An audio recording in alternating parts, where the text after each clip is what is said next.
perannya adalah yang pertama, dia adalah orang yang berkomunikasi dengan bandarnya, yaitu EDS.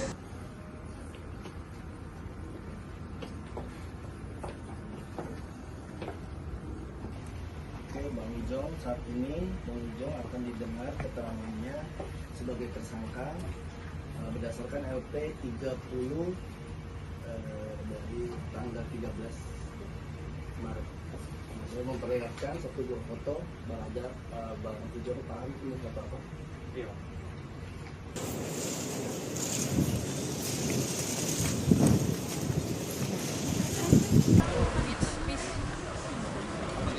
Anggaran Soekarno-Hatta periode bulan Maret dan April 2025 dengan barang bukti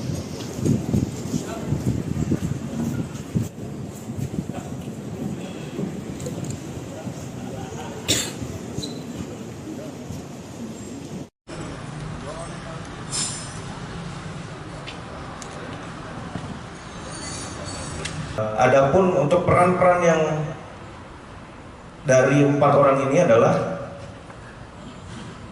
untuk BTR sendiri adalah orang yang itu pertama kali kita amankan adalah orang yang menjadi kurir yang membawa cartridge vape yang berisikan obat keras ini dari Malaysia Kuala Lumpur ke Indonesia. Lalu yang kedua adalah ER, di mana ER ini merupakan orang yang menyuruh BTR untuk pergi menjemput vape yang berisikan obat keras ini, dan juga dia yang berkoordinasi dengan para tersangka lainnya.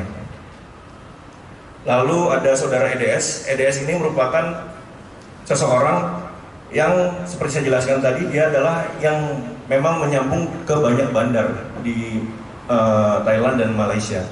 Dalam hal ini dia yang berkomunikasi aktif dengan bandarnya yang ada di Malaysia, lalu dia yang memungkinkan kurir tersebut bisa bertemu dengan bandar di Kuala Lumpur.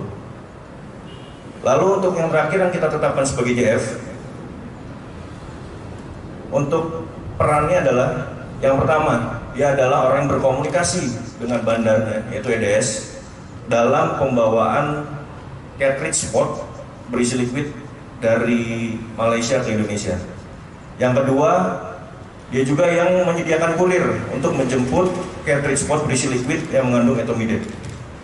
Yang ketiga, dia adalah orang yang mempersiapkan dari awal, memonitor dan memfasilitasi penjemputan cartridge spot berisi liquid yang mengandung etomidate.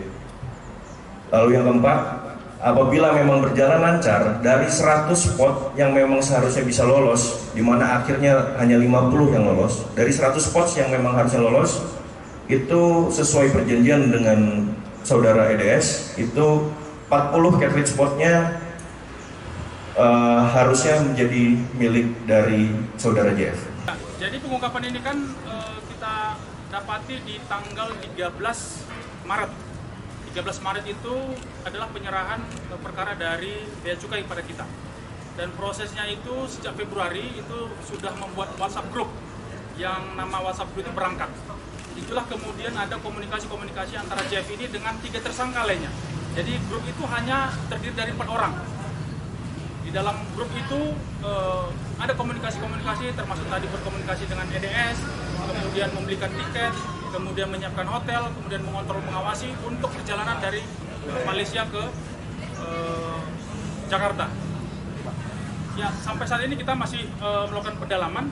Ada beberapa keterangan yang diberikan oleh tersangka ini dengan menunjuk JF, tetapi ada beberapa keterangan yang juga oleh JF itu ditolak. Itu adalah hak dari semua, tapi nanti hasil konfrontir dan pemeriksaan antara 3 tersangka dan JF ini itu nanti yang akan menjadi penilaian bagi penyidik. Dari keterangan dan komunikasi yang kita dapat, jadi berdasarkan kita juga sudah meminta untuk melihat transaksinya, jadi memang ada proses pendistribusian, memindahkan atau mengedarkan kepada orang lain.